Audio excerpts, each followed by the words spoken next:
welcome everyone to our virtual book circle. We're very excited about this. This is the first time we've done anything on this scale before.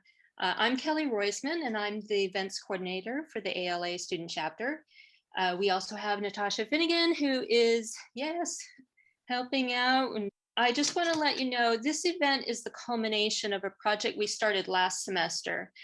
We applied for funding from SJSU because we wanted to celebrate Black History Month and engage our students with the lived experiences expressed by voices of color. And Sophia Thakur's work was the perfect choice. And thanks to the award we received, we've given away over 100 copies of Somebody Give This Heart a Pen. We're also fortunate because we had planned this for Black History Month, and due to some delays with getting our funding, we've bridged across to April, which is National Poetry Month. So I think that works really well. Tonight, we're going to watch a couple of short videos of Thakur performing her art. Then we're going to meet in small groups in Zoom breakout rooms for about 20 minutes. And after that, we'll return to the main room, and we have a video of Thakur performing for Black History Month on BET. We're also going to paste a link into chat. You want to go ahead, I think they've done that, and that has a lot of resources. It has the links to the videos I've chosen for this and some other resources. Also a registration link for our upcoming event, and I'll talk about that later. Okay, so Sophia Thakur is a young performance poet from the UK. She began performing when she was only 16, and this book is the first time that she actually put her poems down on paper. She has said that performance poetry is a perfect medium between the ease of conversation and the power of art. She also talked about this book and said, the poems look at how living and losing can both stick onto our behavior in equal amounts, and how losing is often a painful disguise for glorious rediscovery. The book slows down today's ever-increasing pace of re-understanding identity, pulling in age, race, gender, and faith.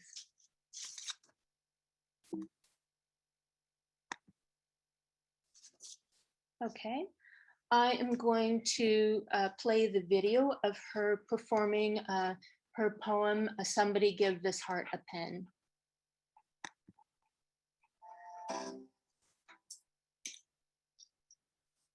Trying it at home, at school, in university, in the office, on the corner of the street that your father lives on, you never visit. Beneath your lover's window, beside the years that you left there, in the shower to your song, inside the rain, under the sun, tucked in between the days, try and find space to hear what your heart has to say. Make it your best friend. Slow down. Look right back into yourself. Give your heart its pen. Okay. Wow, that's beautiful. That really is, isn't it? And her accent too just adds another layer to it, you know? Yeah, it really comes alive when she reads it in a way, you know, more than just, especially for me, I've come to poetry. I've liked poetry and not liked poetry over the years. And I find when other people, when I listen to people reading it out loud, I enjoy it more actually than when I read it to myself. I don't always get the pace right. Yeah. Yeah, I agree. There's such a beauty in watching her perform. And when you read the book, it's just different. You do the pace, the expression, the emotion, isn't there in the same way. Yeah. Okay. I also have another video to show you. And this is one she performed for MTV's International Women's Day in 2019. I included, those are some of the words from this particular poem, and I just included a quote also from an interview. I think she just has this amazing, articulate, emotional depth and beauty to really everything that she says, whether she's being interviewed, her poetry or writing. More than a morning of motivation with a spring in its step, I am a revolution on legs. The planets folded into my palms, I am both woman future and woman past. Woman soften, this woman can't, because woman's path is hard. So women scream, a woman dance. Women keep going, women take that chance. Reclaim your skin, women paint your scars. See your prison, woman break that bar. Put your ear to my chest. Hear the jungle sing. The business owners, mothers, lioness playing king.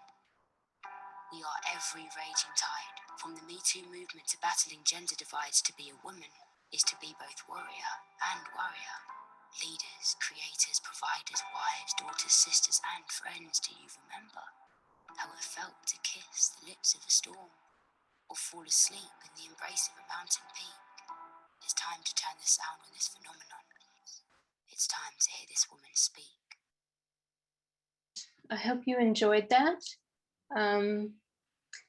Now we're going to go forward and meet in our small groups to discuss her poetry, which should be around 20-25 minutes, and we'll give you a heads up before we're going to end the breakout sessions. And afterwards, I do have another video to show you about her performing for Black History Month. All right, so I'm gonna start doing the breakout rooms. It's gonna be a little random, so we'll see how it goes. How many are there of us? How many breakout rooms should I? Ta-da! All right, it should be open. You should have been invited, so go ahead and join. If there's any issues, let me know.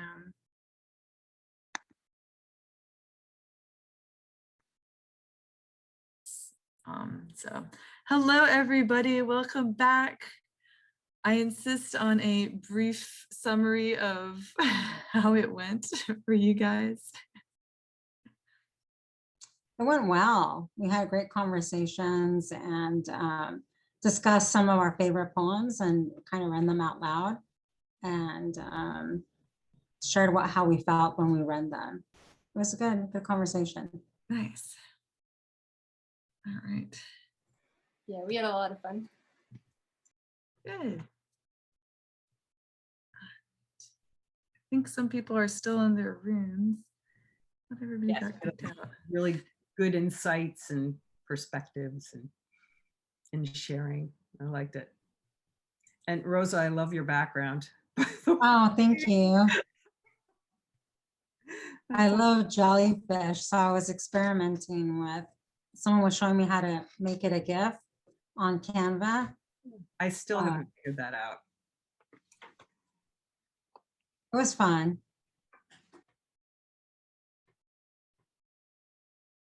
Then I shall go. So yes, I found this video of Thakur performing for BET Black History Month. So if we're all ready, I'll go ahead and we can show that.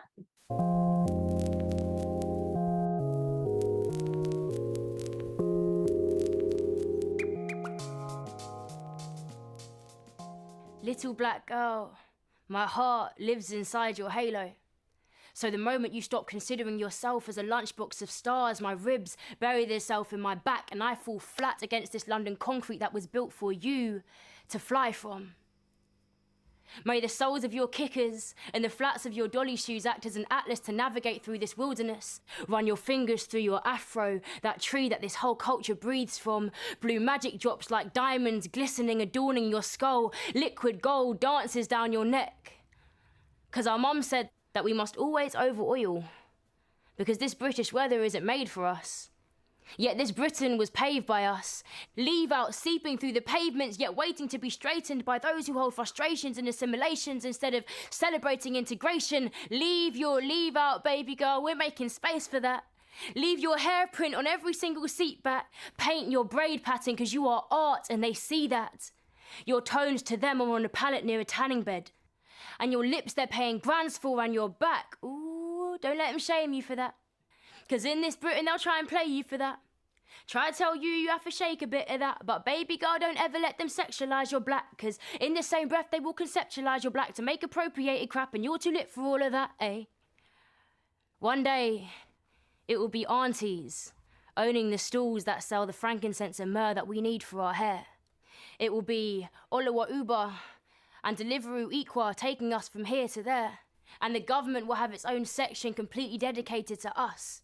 And not to criminalise our culture, but a place where it's an ear for all of the fuss that comes from being black in a whitewash like. Dealing with racism from primary school to university times. Old school teachers with prehistoric ideas of every black child. Microaggressions in the workplace like what does your hair feel like? Mental illness labelled as spiritual like pray and you'll be fine. Social housing structures aim to perpetuate black on black crime. The media only ever focusing on one side of the story. We are more than these guys. We are Dion Abbott to Skepta to Pogba to Grime. We are Slumflower, Uni Runners, Dream Nation, Rewind, working twice as hard for half the pay, swerving abuse with this smile on our face. This Britain is building titans of our black men. This Britain is building diamonds from the pressure. If someone throws doubt on that black girl, she better turn around and say, girl, you better see yourself in that London skyline. Big Ben is trying to tell you that it's your time. The millennium wheel is just a shadow of your afro because your melanin is absorbing all of the light. You will shine bigger and greater than the shard because your blood runs 10 times deeper than the Thames. No wonder they are trying to steal your magic. But baby girl, you are a lunchbox of stars by force. So every morning I'll remind you that this world is yours. Baby girl, you're a lunchbox of stars by force. Every morning I'll remind you that the world is still yours.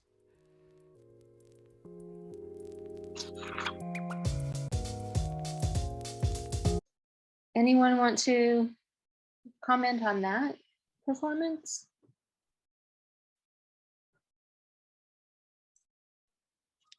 If I may, I think that was one of my favorite poems from the entire book because although it's framed within British culture, I think it's very applicable to the Black experience in the American West or American South, I should say, and America in general, where slavery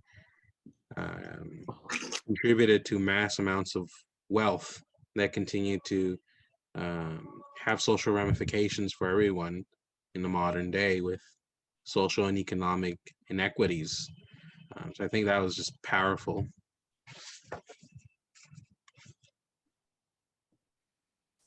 She is really powerful. And we were saying in our group how, I mean, she's so young, but she's so, I don't know, I feel like she's so complex and sophisticated. Her concepts and how she expresses them. It's just really amazing. I also like, each time you like her performances they change, the wording changes, she like edits them a little bit. This one that she just, her performance was different than the one in the book. And I loved the additions that she added to it. For example, like the lunchbox. I don't think that was in the actual book part, but she described it in that one, in that performance. And that's like the difference of like, reading a book of poetry versus watching a poet say what they feel, it's really, yeah, exactly, really neat. Our group talked about that, about how she is a performance artist and actually putting her poems in print on a page for the book is such a different experience. She talked about that in various interviews. But we were always also wondering, it's kind of a dynamic process when you're performing poetry, and kind of wondering how variations are there.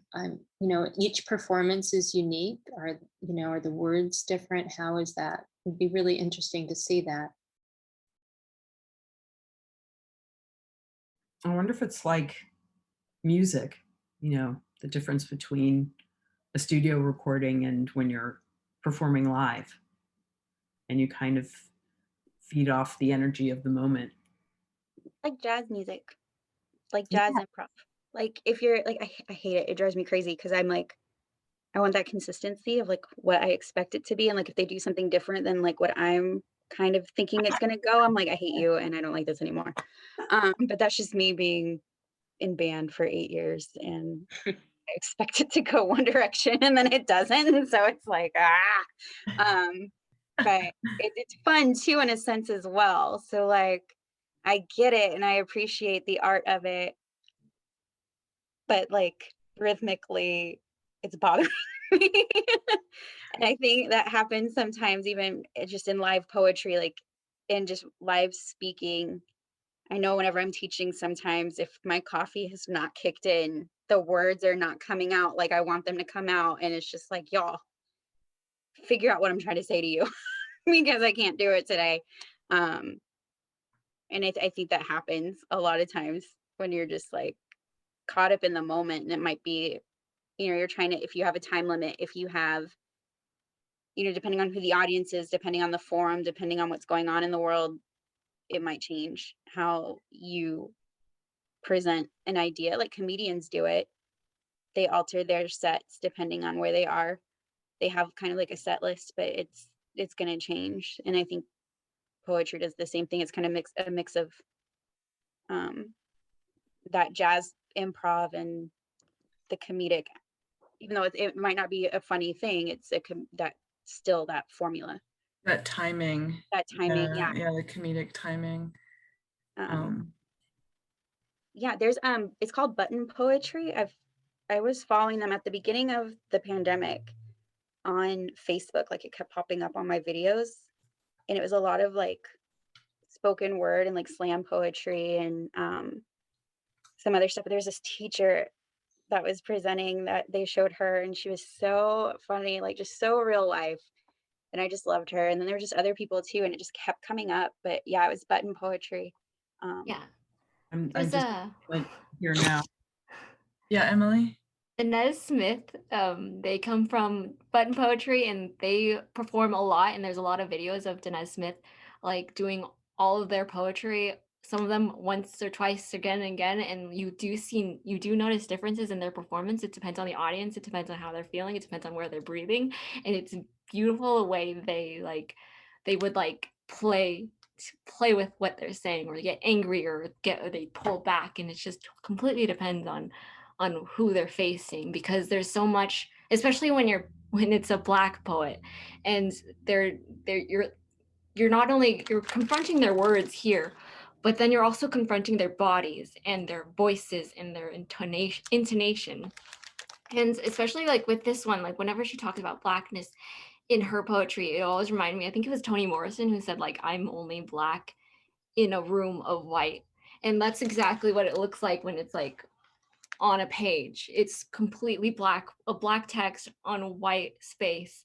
And like the fact that she's always facing that in a lot of the poems is like you can't avoid, like, even though you're not looking at a Black person, you're not hearing their voice, you're still looking at their words now on a white page. And that's always something that I think you confront as a person, as a poet of color. I like how you put that. Yeah, I like how you put that, because like her line in the excerpt from A Letter to My Little Black Girl, she writes, "Don't ever let them sexualize your Black. In the same breath, they will conceptualize your Black." And like, just, really gives your brain a twist, when you read that out loud, and it comes off so differently while she's actually like saying it too. And I don't know, just Fantastic. Absolutely fantastic. Yeah, I think Francesca was also saying like the parallels between experience of American Blackness and British Blackness, and I just wanted to like throw in there like in the beginning, towards the beginning of excerpt, was run your fingers through your afro, a tree that this whole culture breathes from. So like that line, okay, so breathing. She's a performance poet. It's always about breath. And the way that the words are divided across the page, or what was like, it's not like she's not like finding the rhyme. She's telling you where she would breathe next. I think that's how I was reading it. But then also a tree that this whole culture breathes from. It kind of reminded me of like the fact that lynch mobs and lynching happened from trees, and that's what it reminded me of. Like I think Dinesh Smith, he's one of the poets from Button Poetry. He came out with a new poetry book that I just finished on Friday, and they also said that the tree was like an afro, and it's something that we're always like living alongside of and breathing in, and it's life, but it's also been used as a tool to take life. And now we're repurposing it in this imagery as the Black Afro. And I think that's beautiful. Nice, yeah. Very great.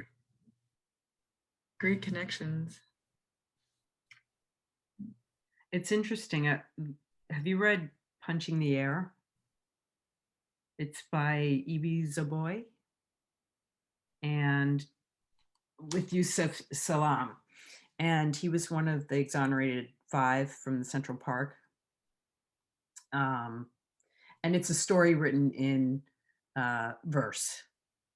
And he also talks about, and the central character is a young Black boy who is involved in a bad situation. He was just in, and he hates this phrase, the wrong place at the wrong time. But he's an artist, and he talks about that's very interesting that you brought up the white page with the Black text, because he brings that up as well. Like the white page almost, kind of obliterating his work. And There's at one so point, much of it. yeah. And at one point he makes a mural and then someone whites it out. And so he thinks of it like that, like white culture canceling out his culture, his art. Do you think maybe that was something she thought about in some of these pages at the start of each chapter, though? Because in the book she does are black with white type a few times. The whole book isn't good like that, but that's definitely an observation. Yes. And I think we were talking about that in our group. We were like, who's like we were latching on to like her motif of proverbs, as opposed to like actual lived lessons that you could pass down to other people. You're getting like her grandma, what page was that, 52, I think. Her grandma kept handing her proverbs instead of actual life lessons. And the fact that like these, like I think Robin pointed out, like these white quotes, and like whose quotes are they? Like do they belong to white speakers or Black speakers? And I would honestly kind of like lean towards the fact that it might be white speakers, just because like publication history has always leaned towards the hegemony. Absolutely. What page was that? Or was it more like 26, 25 and 26? The grandmother? Hold on. Well, it's getting late. My brain is not working anymore. I just want to say about the proverbs that a lot of them are from various proveniences. I don't know if I pronounced that word right, but like there's some even in other languages on the group page. I was wondering what languages those were. And if you can walk, you can dance. If you can talk, you can sing. I'm pretty sure that's I think it's a Kenyan quote. Bye, Rosa. And like, you know, so they're from all over. But I just found it really interesting how she turned them into a poem, these like classic sayings and stuff, by putting them all together, you know, taking them out of their context and then just putting them in a completely new context, and makes you think in a completely different way. It's almost like a free verse poem in between her more structured work. But also, to your point, by just kind of picking these random things and putting them together makes them, they work together, but they also stand out more, each thought that is expressed in those phrases.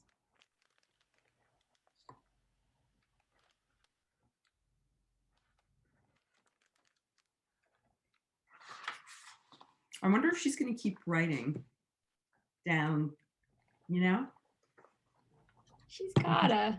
Yeah, she's gotta. She can only go up from here. Yeah, that's true. Right. She does a lot of, I mean, outreach, and no, she's done 2 TED Talks. Oh, I'm So gonna. yeah, she's very engaged with younger people, and finding venues that she can use for that. We should paste again into the chat the link to that document. It has you know, video links and different things, but one is a blog post she made on the school library journal site. Really interesting, and she's giving her advice for engaging young people. I think that's really important for us as librarians. Yes. Also, she gives like her book recommendations. So that's a really good read. I recommend that. And is that the second link here? I see 2 links. Oh no, it's the same link twice. Sorry. Yeah. And just so you know, I believe her family's from the Gambia, which is in Western Africa. So they're likely to be speaking Wolof in some of these quotes. Because my roommate was Gambian, so that was like one of the main languages, but there's a lot of languages in that area, so I can't 100% guarantee it's that one. But yeah, the Gambia, tiny country on the western part of Africa. Very cool place. Very cool. Yeah, and I oh, go ahead. No, I'm sorry. I just keep getting asked that my session's about to end, and it takes me out every time I say okay. There we go. Sorry about that. Well, it's after our time, I believe. Yep. So, any last thoughts or words? I thought this was great. I hope we can do something like this again. I'd like to again. Yeah, I mean, we applied for funding, student activity funding, and we can do it again next year. I'd love to do the same thing where we choose a book and have a giveaway and a book circle. I think this has been just so great. I did want to point out that we have another event coming up April 27th, and our guest speaker is Tina McPherson. She gave a presentation last fall for Library 2.0 Sustainability Conference, and I moderated that session. It was just amazing. It's this very simple activity that she used to illustrate diversity and inclusion. And she asked us about our names. Think about your name. Where did it come from? Like, you're named after someone, or just got into some really interesting discussion when people started talking about that. Really led in directions that were unexpected. For example, there was a person, his name was Federico, and he had always gone by Freddie throughout, his school and everything. And he had only recently just, because he was anglicizing his name, and just had recently started going, oh no, I'm, Federico, this is my given name, I'm going by this. So just little ways like that, we really explored the topic of inclusion. So I highly recommend coming, and that link for registering is on that doc as well. Okay, I'll look for that.